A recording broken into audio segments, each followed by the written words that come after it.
At kasama natin ngayon ang volleyball analyst si Coach Ronnie Magsanoc para sa kanyang assessment sa mga UAAP teams pagkatapos ng first round ng Women's Volleyball Tournament. Coach Ronnie, good evening. Hi, Tej. Professor ka ngayon dahil mag-assessment tayo. Teammate na lang, teammate. Sanay ako ron eh. Okay, teammate, Coach Ronnie.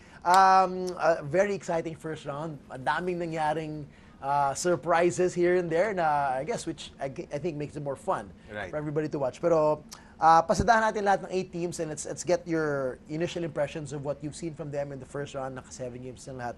Unahin natin tong Lady Falcons na alam natin maraming na-excite, may bagong coach, may bagong management, and yet may struggles, pero how do you see it for them? Although we know marami rin silang recruits waiting in the wings for next year, diba? So, kamusta ang Lady Falcons sa pananaw mo? I think it's going to be a difficult transition for Coach Erpada, given na I believe 4 sa kanilang core players from last year's starting unit, wala na. Right.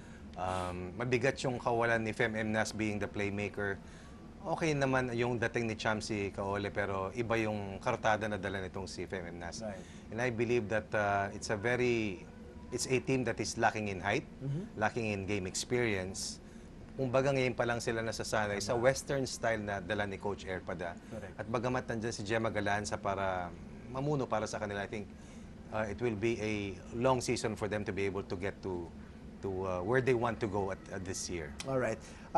The UE Lady Red Warriors, they won their first game over the weekend against the Lady Falcons. And I remember yung last game nila last year, yung din yung nangyari, got their first win after a long time, which really lifted their spirits. And then beyond this win, they were competitive to some games. Mga sets here and there. Kamusta ang growth ng Lady Red Warriors this season? Coming from last year's happy ending. I think it's a contrast of night and day when we talk about the capacity and the skill sets itong team na to. A much improved team. Kaya lang, sa kanilang 7 laro, isa pa lang ang panalo. But they are more competitive. I think cohesion and team chemistry is present. Pero hindi enough yun kay Coach Francis. Sabi nga niya, ayoko nung lumalaban lang. Correct. Gusto ko na nanalo. Because he is a winner in the last 2 or 3 decades of coaching. At sa kanya, he pushes his players to the limit. Kaya nga, naiyak man si Shaya. Napatawa naman dahil sa panalo nga nila sa Adamson. But I think getting into the Final Four is going to be a tall order for them this year. But if they can pull off some surprises early in the second round, then maybe they can act as the spoilers para dito sa ating season. Alright. Nabanggit mo na yung Final Four. For most critics and most analysts, there's a 6-team fight.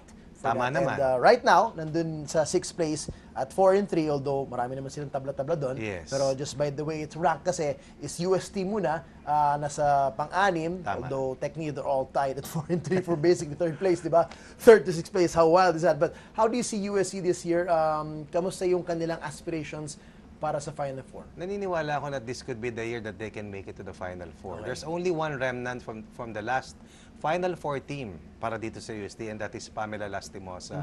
But this team figured well in the import-laden conference of the V-League last year. This team also won the Uni Games also last year. And kompleto Ricardo para kay Coach Kung Fureyes, merong leader, yung kanilang roster power mataas. I think the hunger is there. They haven't won the title, I believe, in the last 7 years. But this team is full of power. They are the second hottest team before the first round was over, and that's why they were able to tie at 4-3. Dahil nung una, aalog-alog ito 1-3 to But they won their last 3 games. Kaya ngayon, nandyan sila figuring for a spot sa top 4. Okay. UP Lady Fighting Maroons, they had a hot start. And then, started losing some games. And then, just today, na-confirm, di ba? Yung isa injury Princess Geyser, for Geyser. Gaano kasakit yan for them? And how can they still bounce back and still make a run for the Final Four? I think the most difficult part para dito sa Fighting Maroons is getting used to the pressure.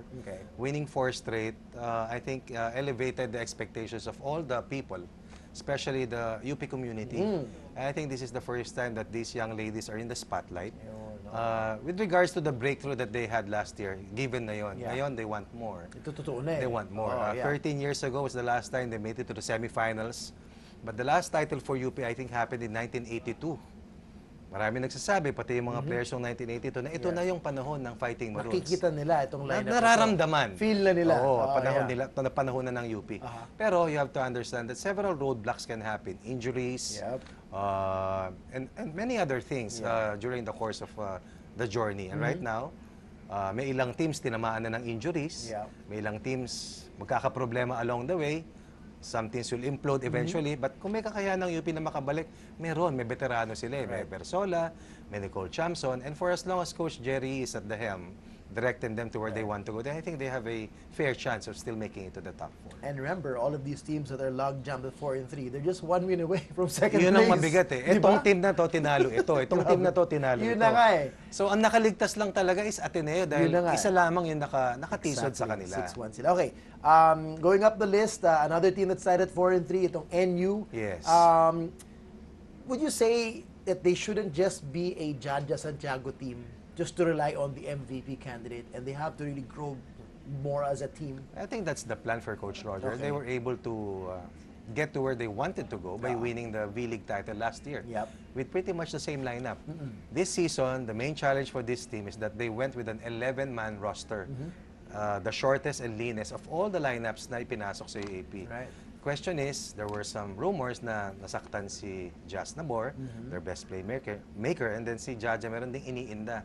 Pero you have to throw that away dahil wala ka ng paghahanapan ng players, sila na lang ang rotation nila eh. Ngayon, hindi nila pinulinap, di ba? Wala na talaga. Wala ka na magagawa. Yan na yun. May masaktan, kagat ipin ka. Merong magkasakit, maggamot ka na lang. Kumbaga yan na talaga. Ngayon, I do believe that they're not just a Jaja Santiago team. But of course, you have to tap the potential of the country's top player, arguably.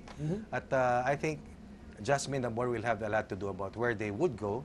But Jorel Singh, Risa Sato, Roma Doromal, Aiko Ordaz will have to support itong si Jaja Santiago. But one thing is certain, Coach Roger has to be really the director for this team. Minsan kasi uga-uga yung kumpiyansa ng mga bata kasi nga bata. At minsan nawawala dun sa kakayahan talaga nila na manalo. Dahil I believe that this is one among the top 3 teams para sa akin. Ang yan based on what I saw of them last year and this year. And with that last win, dun sa panalo nila kontra sa FEU, I think they're back on the right track. Kasi last year, they won only 7 games in 14 outings. They did not make it to the Final 4. So, parang nakakapagtaka na hindi pumasok sa Final 4 yung team na may ganyan, may Milo Pablo ka pa, at marami pang bala katulad nila Rica Diolan. Last year yon. Right. Okay, the one team that's on top of this 4-3 logjam because of the way they ranked, hindi po kami ni Coach Ronnie nagrango nito ha, may mat dyan ha. Is FEU, they're 4-3. But before, they were on a 3-game winning streak. Yes. And they came back from a 1-2 start. Correct. Umangat sila, although they just lost the last game to USC. Kamusta yung run na yun para sa kanila? Kamusta yung, how did that help define who they are this season? And what, sa tingin mo natutunan ng FEU in that short time na, we won 3 straight games, we're a solid team? Well, I believe that their experience in the semifinals last year, wherein they were only 1 win away from the finals, was a good onus for them heading to the season. Isa lang ang nawala sa kanila, although key player talaga si Giselle C. But I think Coach Shaq has molded this team that it can stand alone, that it already has found its character, at may leader sila, si Remy Palma. Kung hindi lang nadali ito ng UST, tuloy-tuloy na ito eh. Pero that's the way it is in the UAAP, given the parity that we have seen this year. If you're not at the top of your game, you can be beaten anytime, and that is what is of them. But the good thing is, may puhunan na silang 4 na panalo. Again, I'll say it again and again, it takes 8 wins to make it to the Final 4. At least 8 and right now, Ateneo has the inside track because it has already pocketed 6 out of the first 7 games. You get 2 more, you get to the Final 4 right away. Asahan natin yung mathematics ha, ni Professor Coach Ronnie. Kasi pag 7 hindi ka papasok. Sa basketball, papasok eh. Pero sa volleyball, sa volleyball 8 eh. Mukhang 8 talaga. 8 Yun talaga. ang magic number talaga. Yes. Sure ball yung 8. Yes. Sure ball yung 8. Okay. Ang nakakaungos ng konting-konti lang sa mga 4 na team na nagtabla sa 4-3 is De La Salle, last year's defending champion at 5-2. They just lost a heartbreaker of a loss against Ateneo. And I say heartbreaker because of the way they were leading in the first 2 sets at least. No? Kontrolado nila yan eh. Kamusta ang Lasal this year? The new identity, moving on without Mika Reyes and the like. Anim ang nawala sa kanila, TJ. Marami-rami yun eh. Hindi lang naman si Mika. Mika was obviously the biggest name. Aragalang. Dami si nun. Demesilio. How have they moved on? How have they, become a new look Lasal team that obviously is still doing very well. 5-2, hindi biro yan. I believe that Kim Fajardo continues to be one of the best playmakers, not only in the UAP but in the country. Well, if there's an X factor para sa Lasal, it has to be Coach Ramil De Jesus. Only 4 teams have won the UAAP crown in the last 9 years. Lasal with 5, Ateneo with 2, and then UST and FEU. So there's no secret that players will come and go. But Coach Ramil De Jesus has stayed on and has really kept the wheels turning. We talk about this winning program for LaSalle. Yes, they have lost 6 of their core players, but still there is Majoy Baron, of course Kim Fard, and then last year's finals MVP. This team knows how to win. The only problem is, do they have enough offense when you talk about a series? Right. And that's the question that they will answer when they get to the Final Four. As to whether or not they will get to the Final Four, I believe it's just a matter of time, because with Kim Fajardo at the helm and with Kim D as one of the leaders likewise, this team is bound to get once again to the top 4. What do you think they learned already by now? Against Sayana for sure. Yung sa nangyari sa first 2 sets against Ateneo. Meron bang matututunan ng LaSalle dyan sa experience na yun na lamang ka na, iyon na wala pa? Meron. I think sa present generation, in-encourage yung mga coaches to celebrate every point. But there's a thin line between celebrating every point and celebrating too much and forgetting to go to the next play. And I think that is what happened to LaSalle in the first set and even in the second set. Minsan nadadala ka ng emotions, nadadala ka ng giggle, nadadala ka ng inis. Yung mga, especially in Ateneo LaSalle setting, mas amplified pa yun. Right. Saka litaw na litaw eh. Kitang-kita mo merong trash talk na maliwanag, merong mga dagger looks na maliwanag. But in the end, dun din sila nadali dahil especially the first set, they were a point away from winning that first set. 4 set points for them. Same story in set 2, lamang sila. So I think yun lang sa parteng yun. Dahil I think they believe that they can take care of Ateneo, but they made several mental mistakes. And I think if you intend to defend your crown, the mental mistakes have to be really at a minimum for you to be able to shut down the opponents. And these 2 teams know it best how to win, kaya nga sila yung last 4 title holders or last 5 title holders in the last 5 years. Ayan. Well, last but not the least, ang Ateneo number 1 ngayon, 6-1. Imagine and of course they lost Eliza Valdez.